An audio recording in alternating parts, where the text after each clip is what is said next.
sometimes a short walk down memory lane is all it takes to appreciate where you are today.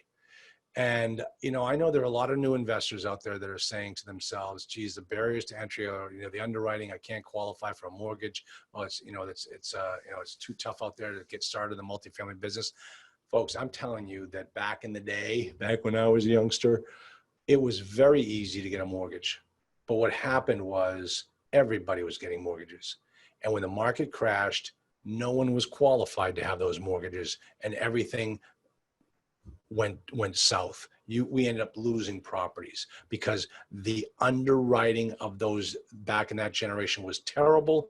People got mortgages that shouldn't have received mortgages, and it really destroyed our marketplace.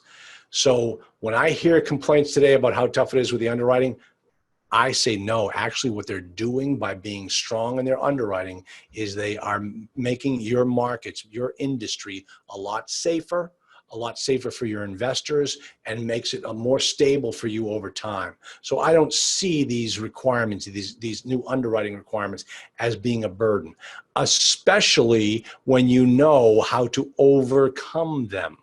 And that's what we do here in the Owner Forum. We have ways to overcome them so they are not a burden to other people. Okay, but folks, here's what happened back in the day. If you could fog up a mirror, you could get a mortgage. It really was. The barriers were not that hard back before 2008. Just remember, The Big Short, the stripper, she had 6 houses. They were giving mortgages to anybody. Same thing on the multifamily side. So what are some of the underwriting changes? One of them happens to be the key principal requirement. Back before 2008, I qualified for every mortgage I ever applied for. I probably shouldn't have.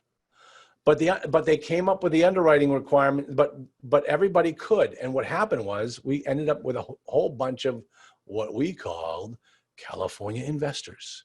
And those California investors were getting mortgages like it was going out of style. And then when the market crashed, they went back to California and dropped the keys in the bank's desk. And the bank said, hey, we can't let this happen again. We need to have more protections. So they came up with key principal requirements.